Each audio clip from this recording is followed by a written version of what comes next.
अब कोई आदमी खड़ा है 10 साल से, खड़े श्री बाबा हो गए। 10 साल से खड़े हो, इससे क्या प्रतिभा का लेना देना है? दुनिया में कौन सा सौंदर्य बढ़ रहा है तुम्हारे खड़े होने से? कौन सी संपदा बढ़ रही, कौन सा सुख बढ़ रहा है, कौन सी शांति बढ़ रही? मगर भक्तगणों की भीड़ लगी हुई, भजन कीर्तन चल रहा है, क्योंकि खड़े श्री बाबा 10 साल से खड़े, 10 साल से नहीं, 10,000 साल से खड़े हो। इनके खड़े होने से क्या होता है? ये खड़े खड़े ठूंठ हो गए हो तो भी क्या होता है? या कोई मौन हो गया? मेरे एक मित्र मेरे साथ एक बार कलकत्ता यात्रा पर गए। रास्ते में यूं बात कर रहे थे,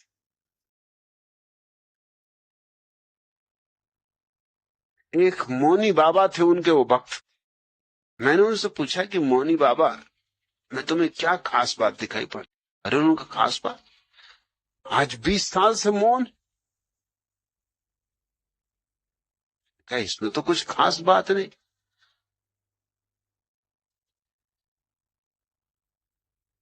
मौन होने से क्या होना है? मौन होने से उनकी प्रतिभा में क्या निखार आ गया है? मौन होने से उनके जीवन में कौन से दिए जल गए?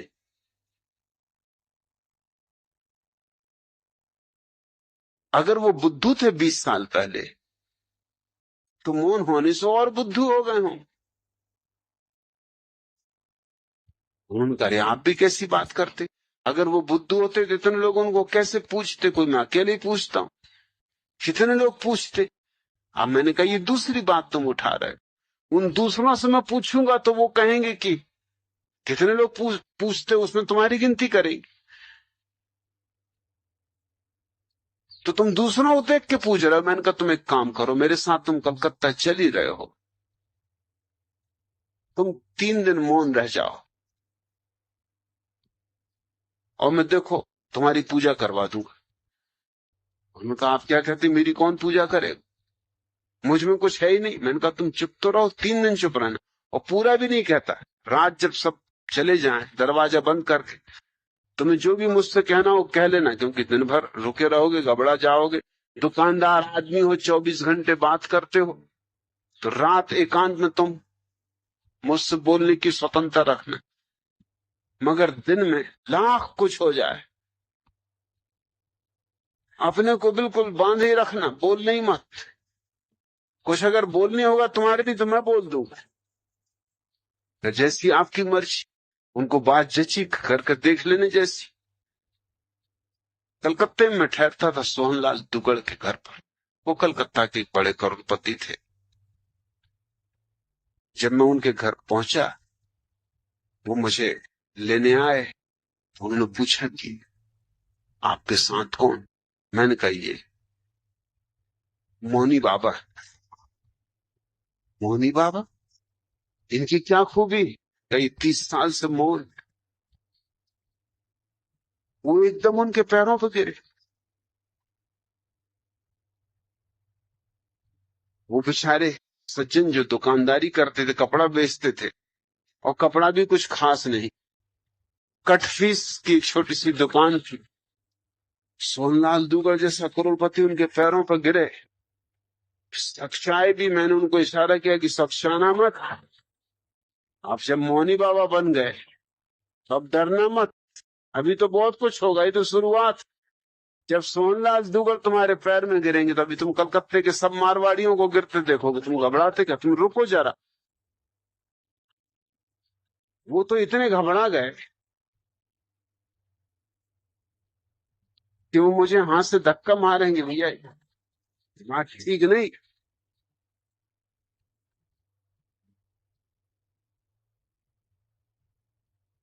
घर पहुंचे, सोनलाल ने जल्दी से अपनी पत्नी को बुलाया कि मौनी बाबा। मोहल्ले के लोग इकट्ठे हुए कि मौनी बाबा है, 30 साल से मौन। और मौनी बाबा पे जो गुजर रही वो मैं जान,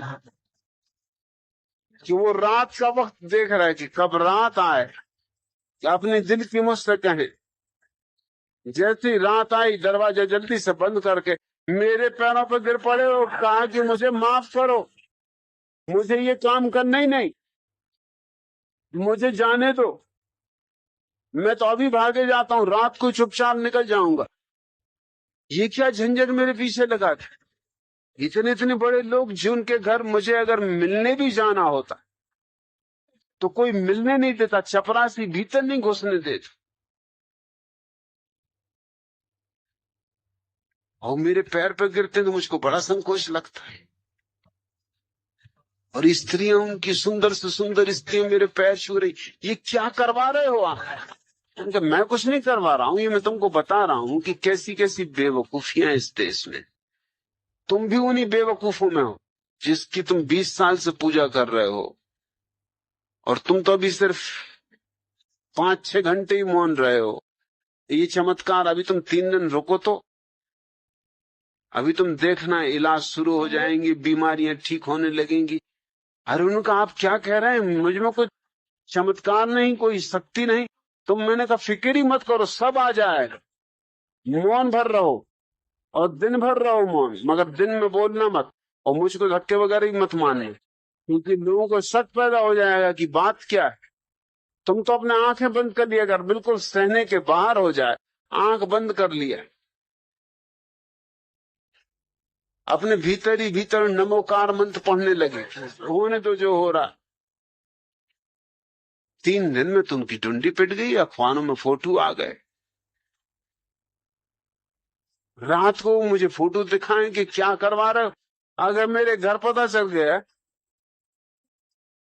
अगर मेरी पत्नी बच्चों को पता चल गया, तुम तो मेरा घर लौटना तंग बंद कर दोगे। ये अखबार अगर वहां पहुंच गए तो मेरी मुसीबत हो जाएगी, और फिर मेरी दुकान की भी तो सोचो। और इधर मैं कट फीस खरीदने आया हूं, तुम नाक रास्ते में मिल गए। अब मैं कट फीस कहां खरीदूंगा?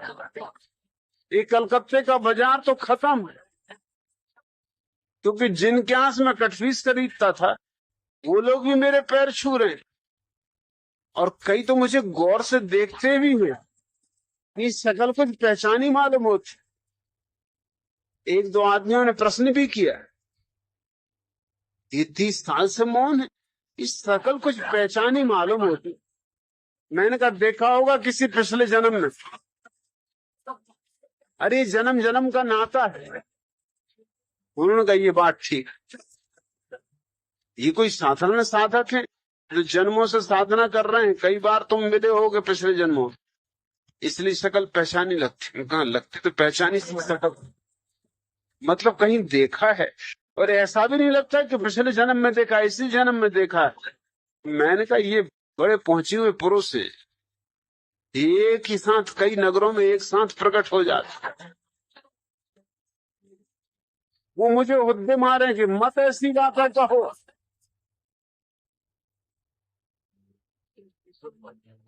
मेरी कमीज खींचे, मत कहो भैया, ऐसी बातें मत कहो, ये बिल्कुल झूठ बातें।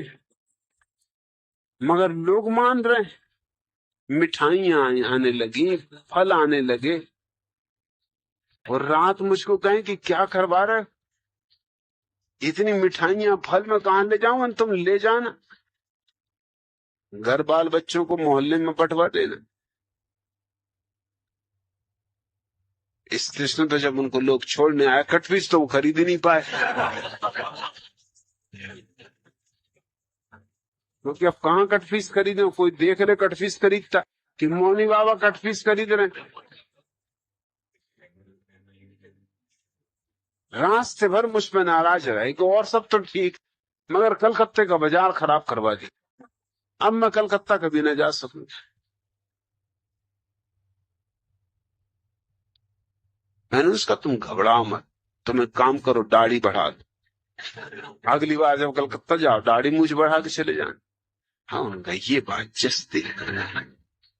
मैंने कहा फिर वो लोग कहेंगे कि देखा है कहीं, तो कहना देखना वगैरह तो चलता रहता है, कई लोगों की शक्लें एक जैसी होती, और ना हो तो मैं साथ आ जाऊं, नहीं आपके तो साथ है।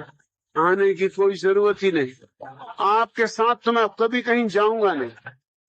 अगर ट्रेन में मुझे पता भी चल गया कि आप सफर कर रहे हो तो उस ट्रेन से उतर जाऊंगा।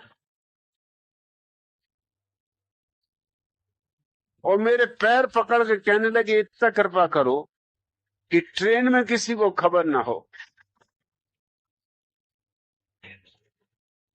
मतलब ये ट्रेन के लोग तो जबलपुर भी जाएंगे मेरे साथ ही, अगर वहां तक खबर पहुंच गई तो सब चौपट समझो। मेरी पत्नी मुझे मुश्किल में डाल देगी। तुमसे किसने कहा था कि तुम मौनी बाबा बनो? और तुम कहां से 30 साल मौनी बाबा रहे? 3 दिन के लिए घर से गए और 30 साल मौनी बाबा हो। फिर दोबारा जब मैं कलकत्ता जाता था तो लोग उनकी जरूर पूछते थे कि मौनी बाबा नहीं आए, कब आएंगे? मैंने कहा आएंगे, जरूर आएंगे। उनको स्वागत सत्कार ज्यादा पसंद नहीं। वो बहुत नाराज हो गए कलकत्ते से। इतना हूम धड़ाक उनको बिल्कुल पसंद नहीं। वो सीधे साधे आदमी, मौन एकांतवास करते।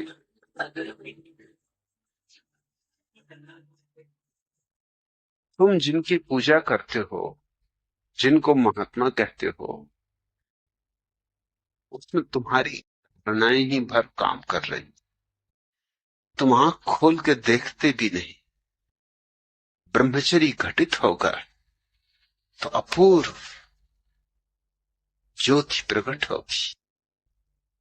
वही इस सूत्र का अर्थ है, सत्येन लभ्य तपसा है इस आत्मा, सम्यक ज्ञानेन ब्रह्मचर्येण नित्यम। यह आत्मा अभी मिल जाए, मिली ही हुई है। बस इतना ही चाहिए कि तुम सत्य को जान लो, शून्य में जीवन के सुख दुख में संभाव रखो, तब वो पहचान लो। कूड़ा करकट उधार ज्ञान हटा दो, ताकि जो जैसा है उसे वैसा ही देख सको, सम्यक ज्ञान फलित हो। और तुम्हारे भीतर जो शरीर की ऊर्जा है, काम ऊर्जा, और जो तुम्हारी आत्मा की ऊर्जा है, ध्यान ऊर्जा, काम और ध्यान का मिलन हो जाए, काम और राम का तुम्हारे भीतर मिलन हो जाए, तो बस यह आत्मा अभी मिली, इस क्षण मिली। अंतः शरीरे ज्योतिर्मयो ईशुभ्रो। तत्क्षण तुम जान सकोगे कि इसी शरीर में, इसी शरीर के भीतर वह ज्योति छिपी जो परम शुभ्र। यम पश्यन्ति यथा क्षीण दोषा। ऐसा उन्होंने देखा है जिन्होंने सारे दोषों से अपने को मुक्त कर लिया है। और यही वे दोष है, विचार दोष है, इसके कारण तुम शून्य नहीं हो पाते। चुनाव दोष है, उसके कारण तुम सम नहीं हो पाते। उधार ज्ञान दोष है, उसके कारण तुम्हारी दृष्टि ठीक ठीक निर्मल नहीं हो पाती। और दमन दोष है, उसके कारण तुम शरीर में छिपी हुई ऊर्जा को आत्मा का वाहन नहीं बना पाते। नहीं तो शरीर की ऊर्जा अश्व की भांति है, तुम उस पर सवार हो जाओ, उसके मालिक हो जाओ, और तुम जान लोगे अपने भीतर छिपे हुए उस परम आलोक को, जिसका ना कोई प्रारंभ है और ना कोई अंत, जो शाश्वत है। उसने जिसने जाना सब जाना, उसने जिसने जीता उसने सब जीता।